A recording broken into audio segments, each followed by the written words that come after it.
오늘 시간에는 소그룹 비전, 서로 돌아보라는 제목으로 하나님 말씀 증거하도록 하겠습니다.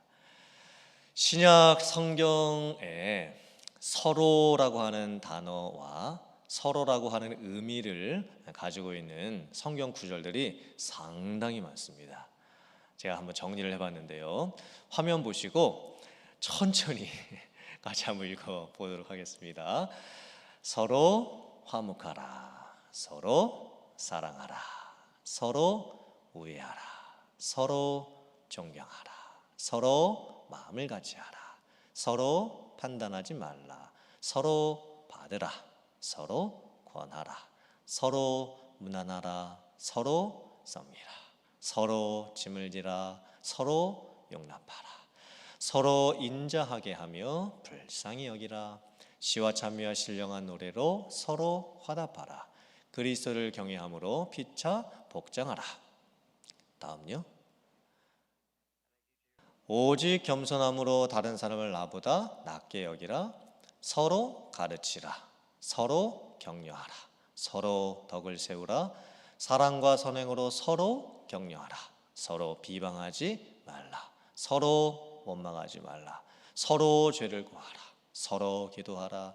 서로 겸손으로 허리를 동이라. 아멘. 성경 말씀을 보면 혼자 뭐 해라 말씀은 별로 없습니다. 서로 무엇을 해라 라고 하는 말씀이 많이 있습니다. 사회적으로 봤을 때에 사람은 사회적 존재이고 혼자서는 살아갈 수가 없습니다. 아무 연고도 없이 관계도 없이 홀로 외롭게 살아가면서 의미 있고 기쁨이 충만한 삶을 사는 사람은 거의 없습니다. 영적으로도 그렇습니다. 예수님을 믿고 구원받는 것은 개인적인 일입니다. 내가 예수님을 개인적으로 믿고 나 혼자 구원을 받습니다. 하지만 신앙생활은 공동체적인 것입니다.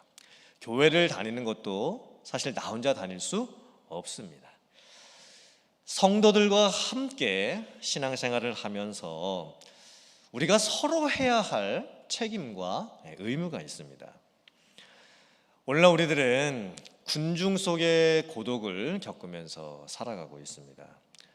세상에 많은 사람들이 있는데 정작 내 마음을 나눌 수 있는 사람은 몇 명 되지가 않습니다. 그래서 때로 저희들은 외로움을 느끼기도 합니다. 요즘처럼 코로나 사태를 겪을 때에는 친한 사람들마저도 마음대로 만날 수가 없고 인간관계가 제한이 되다 보니까 내가 사는데 꼭 필요한 사람들만 만나게 되면서 우리들은 나도 모르게 점점 더 이기적으로 바뀌어가고 있는 것 같습니다. 교회에서도 양이 무리 가운데 있을 때에는 공격을 받지 않습니다. 양은 홀로 있을 때에, 홀로 떨어져 있을 때에 공격을 받게 됩니다. 사실 요즘은 온라인 예배 드리는 것도 쉽지는 않은 것 같습니다. 왜냐하면 처음에 저희들이 온라인 예배 시작할 때는 그래도 온라인 예배라도 드려야지 하는 사명감이 있었는데 지금은 온라인 예배가 현장에서 드리는 그 은혜들을 이렇게 좀 만족시켜 주지를 못하다 보니까 빨리 교회 가고 싶다, 빨리 현장에서 좀 예배 드리고 싶다, 그런 마음이 더 간절해져 가는 것 같습니다. 그리고 온라인 예배는 준비 과정이 없기 때문에 사실 현장 예배는 옷 입는 그 순간부터 예배 준비입니다. 차를 타고 교회에 오는, 운전해 오는 그 순간들이 다 예배의 과정입니다. 준비 과정. 근데 집에서는 저희가 오늘 금요 예배 같은 경우도 집에 퇴근하시면 한 7시 혹은 7시 반 되시겠죠. 그럼 허겁지겁 이제 식사하시고 그러고 나서 이제 10분이 시간이 조금 남으면 다른 유튜브나 뭐 이렇게 좀 보시다가 이제 8시 딱 되면은 예배를 드리시고 그 다음에 9시 예배가 끝나면 또 뭐 하나 자기 전까지 하시면서 또 유튜브나 또 뭐 본인이 보고 싶은 걸 보시다가 이제 주무시게 될 거예요. 그러니까 인터넷 예배라는 것이 그냥 보는 것으로 그쳐지게 될 때가 많습니다. 이것 보다가 온라인 예배 듣다가 또 딴 것 보다가. 지금은 온라인 예배나 아니면 줌으로 하는 구역 모임이나 선교회 모임, 훈련 등등 어떻게든 서로 돌아보는 환경 가운데에 나를 놔둘 수 있어야 합니다. 그래야만 저희들이 영적으로 넘어지지 않습니다. 앞으로 소그룹은 점점 더 중요한 시대가 되어 갈 겁니다. 큰 교회이든 작은 교회이든 좋은 평신도 리더들이 계시고 건강한 소그룹이 있는 교회만이 앞으로는 살아남을 수가 있습니다. 그럼 과연 저희들이 어떤 소그룹을 만들어야 할 것인가? 어떤 소그룹이 있는 교회가 돼야 할 것인가? 자, 화면 보시면 예측 가능한 기대감이 채워지는 소그룹을 저희들이 만들어갈 수 있어야 됩니다. 예측 가능한 기대감이 채워지는 소그룹이라는 것이 무슨 뜻일까요? 우리가 교회 와서 이제 현장 예배 드릴 때를 예를 들어 보면 예배 드릴 때에 이렇게 장의자의 이제 성도님들이 앉아 계시고 이제 예배 드리고 또 설교를 듣고 그리고 옆 사람과 별로 얘기도 못 나눕니다. 그리고 예배 마치고 나서 나갈 때 이렇게 안녕하셨습니까? 이 정도로만 인사를 나눌 뿐입니다. 근데 그렇게 했다고 해서 서운해 하실 분은 한 명도 없습니다. 왜냐면 예배의 기대감은 그런 것이기 때문입니다. 만약에 저희들이 3달짜리 성경 공부 프로그램을 하게 되었다. 그래서 신청하는 분들이 다 이제 강의를 들으시고 그러고 나서 이제 강의 끝나고 나서 소그룹으로 이렇게 모여가지고 뭐 질문도 하고 답도 하는 그런 시간을 갖게 되었다. 성경 공부 토론을 하게 되었다라고 했을 때에 그렇게 성경 공부 과정 가운데 소그룹 모임을 한다고 해서 저희들이 이렇게 친밀함을 이렇게 만들어낼 수는 없습니다. 그러니까 마음을 막 진짜 나눌 수 있을 만한 친밀함이 성경 공부하는 프로그램 후에 있는 그런 소그룹 안에서는 만들어지지 않습니다. 그리고 또 그런 게 만들어지지 않는다고 해서 서운함을 많이 가지지도 않습니다.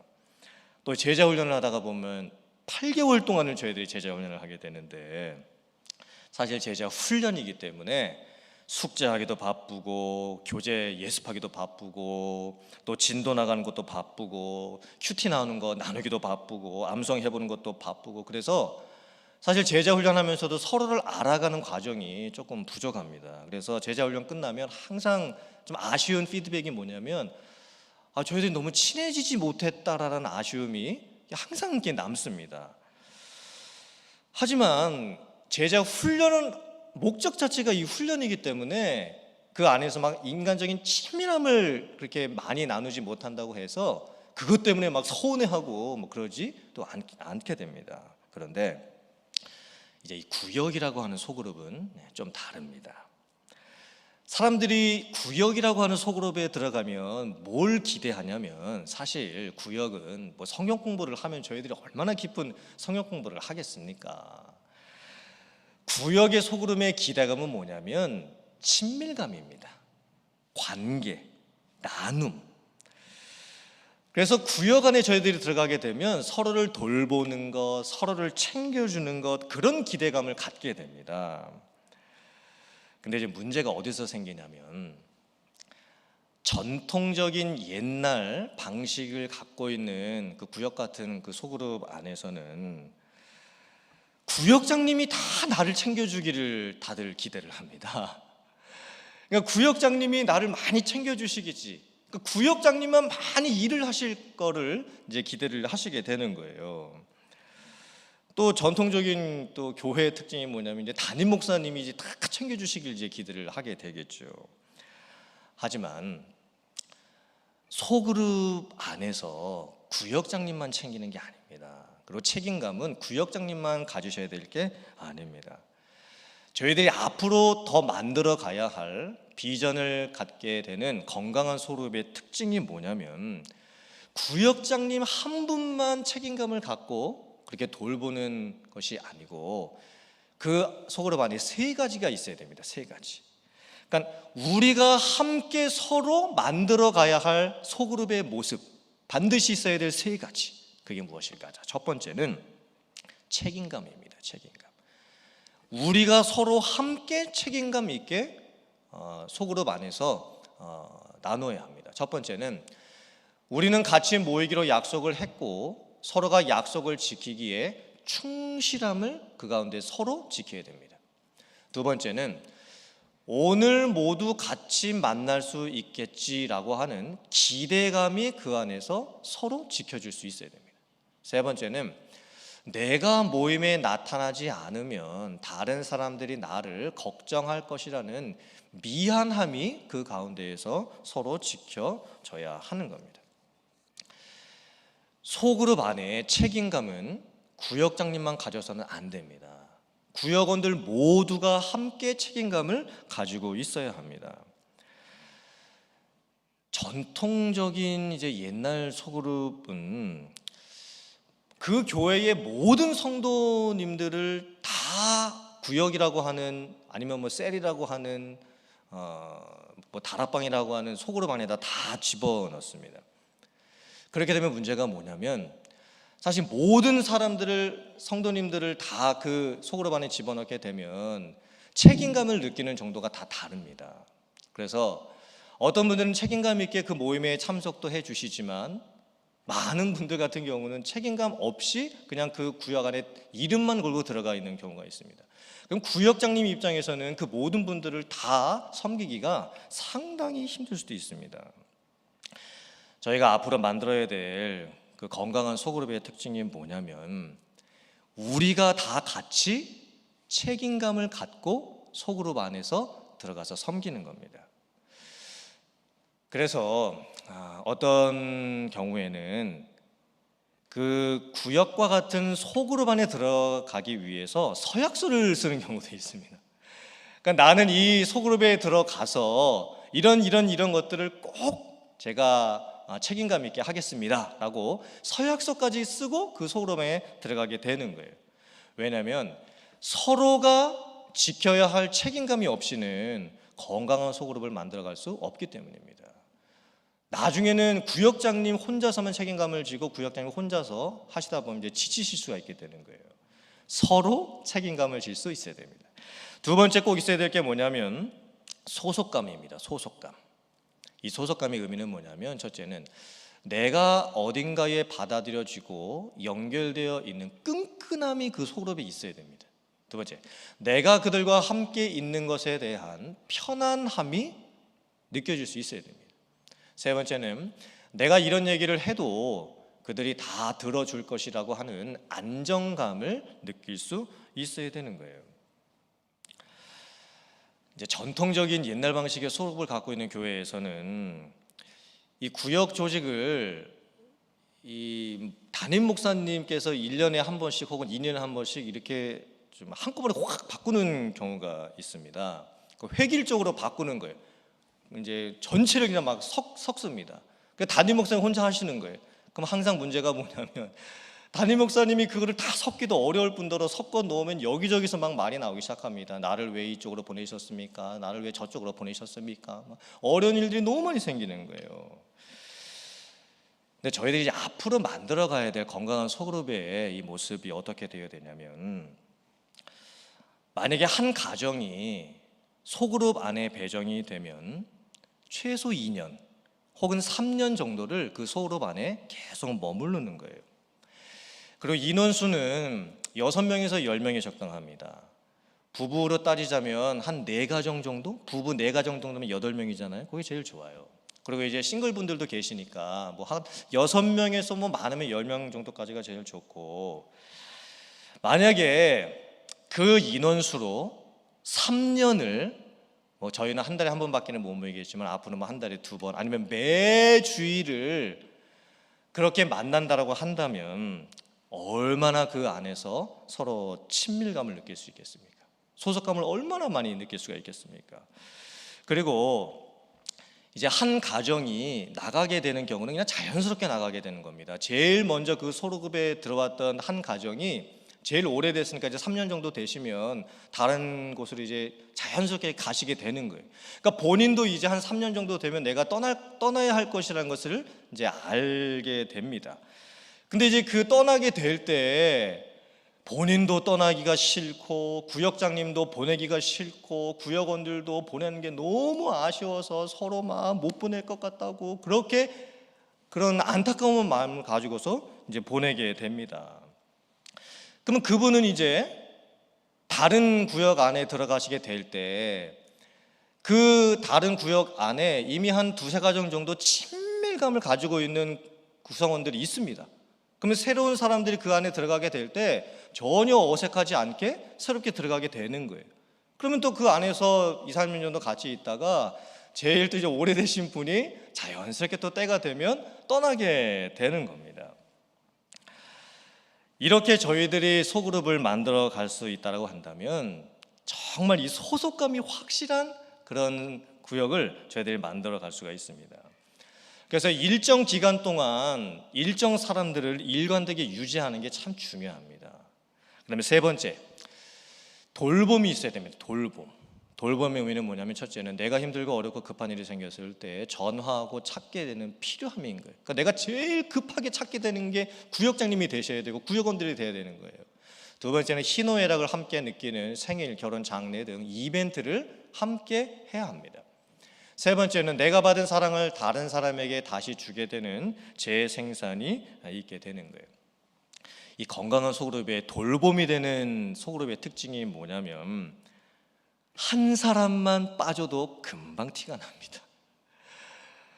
그러니까 누가 문제가 있는지, 누가 아팠는지, 뭐 회사에서 무슨 힘든 일이 있으신지 서로 간에 안부를 물어주게 되는 거예요. 그리고 내 삶에 가장 힘들고 어려운 일들, 급한 일이 생겼을 때 가장 먼저 생각나는 사람이 구역장님이 되시는 거예요. 가장 먼저 생각나는 사람들이 내 구역 식구들이 되고 가장 먼저 기도 부탁하고 싶은 사람들이 구역원들이 되는 겁니다. 그리고 구역은 사실 이벤트를 좀 많이 하셔야 됩니다. 뭐 생일이든지 뭐 여러 가지 서로 축하하고 또 같이 이렇게 마음 아파해 줄 그런 이벤트들을 좀 같이 하셔야 돼요. 사실 저는 개인적으로 뭐 이벤트를 많이 하는 그런 스타일은 아닙니다. 솔직히는 제 생일도 음력이어서 제가 제 생일을 모르고 넘어가는 적도 제가 있었습니다. 그리고 작년이 저희 부부의 결혼 20주년이었습니다. 그런데 뭐 코로나여가지고 뭐 어디 갈 수도 없고 그래서 제가 그러면 선물을 해주겠다. 뭘 원하는지 나한테 좀 얘기를 해라. 이렇게 아내에게 물어봤더니 없다는 거예요. 그러면 20주년을 그냥 넘어갈 거냐? 괜찮다라는 거예요. 선물 안 해줘도 괜찮다고. 제가 속으로는 다행이다 이렇게 생각을 하기는 했지만 좀 걱정되는 부분도 있었습니다. 하지만 제가 만약에 구역을 만든 평신도 리더로서 제가 구역장이었다고 한다면 이벤트는 해야 합니다.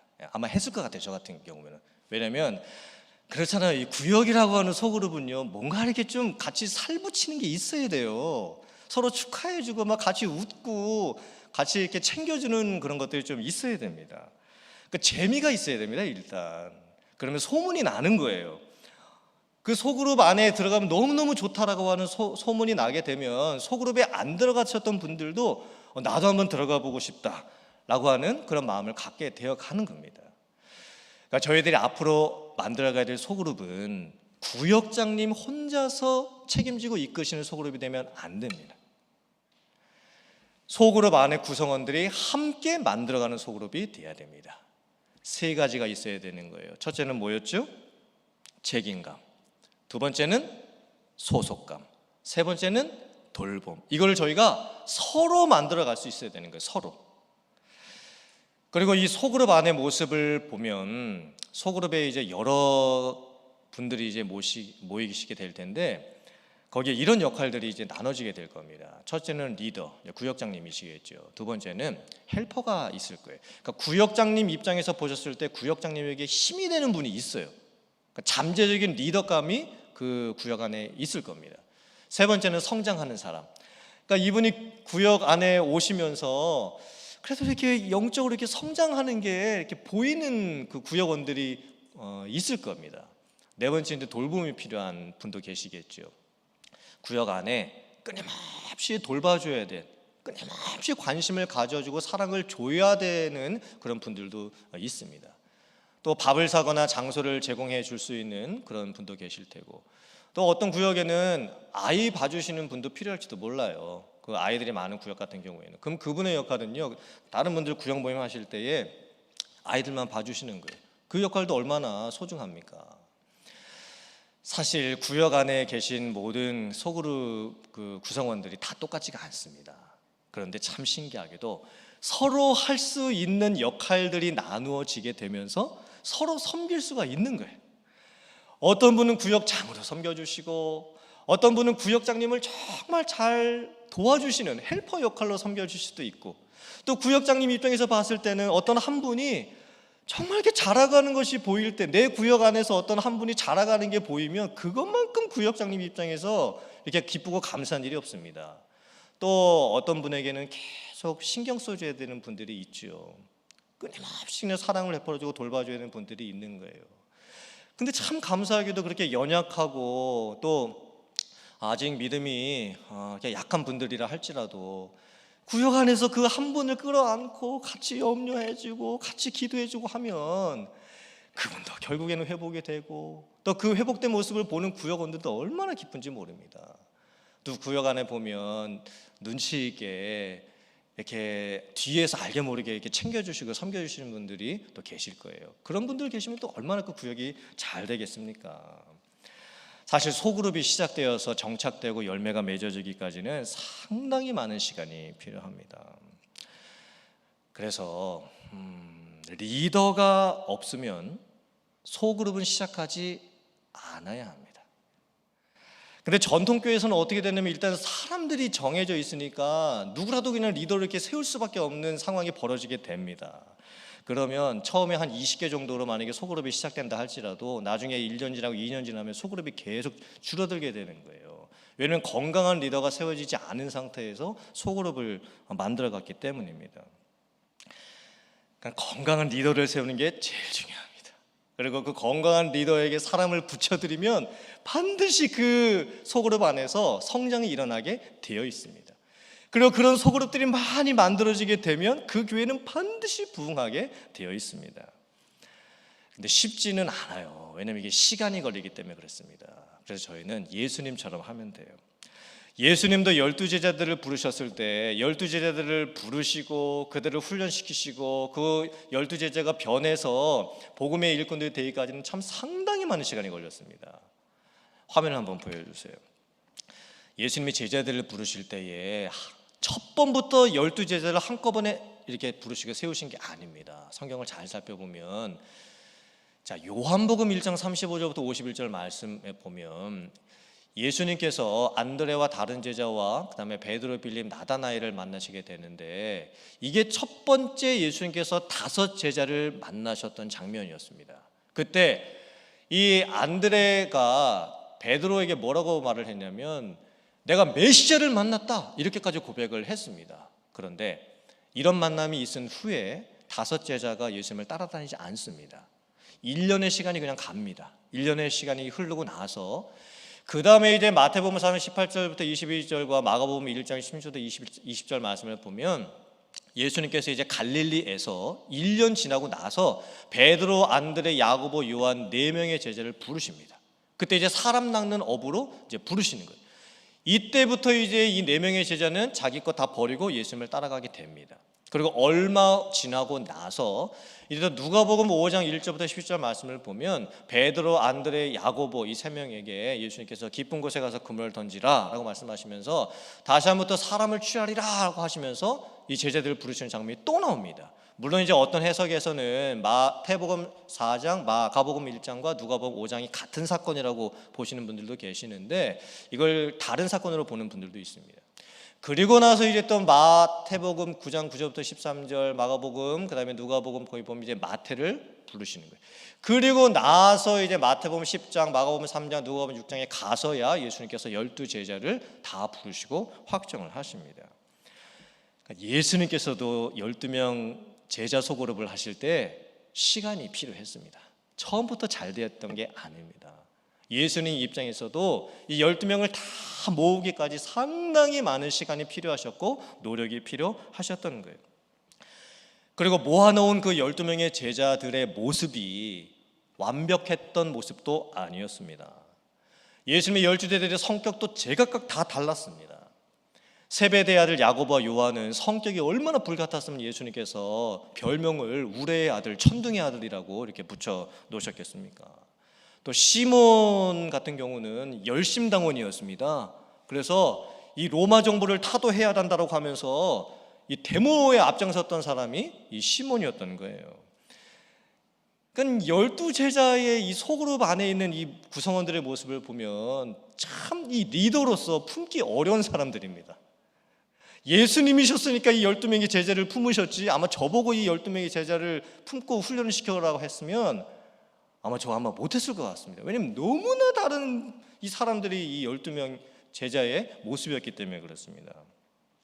하지만 예수님께서는 12제자를 결국에는 확정하시고, 그리고 그들과 함께 하시고, 그들을 가르치시고, 그들을 보내시고, 그리고 예수님께서 죽으시고 부활하시고 승천하신 후에 이 12명의 제자는 복음의 일꾼들이 됩니다.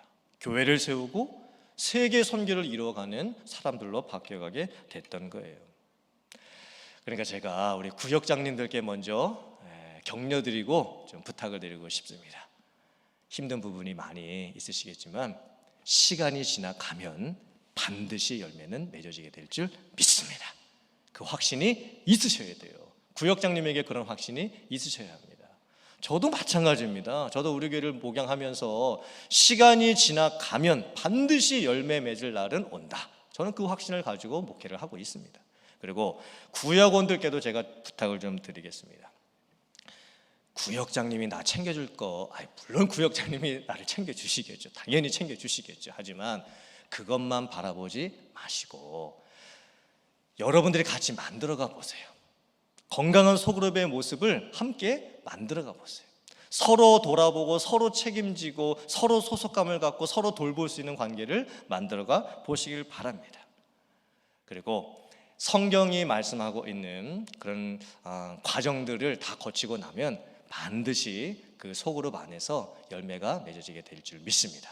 그래서 우리 교회의 모든 구역, 이 소그룹이 서로를 돌아볼 수 있는 그런 건강한 소그룹이 되시고, 또 구역장님과 함께 구역원들이 한마음 되어서 잘 섬기고 건에서 성장해 갈 수 있는 그런 구역들, 소그룹이 될 수 있기를 주님의 이름으로 축원합니다. 아멘.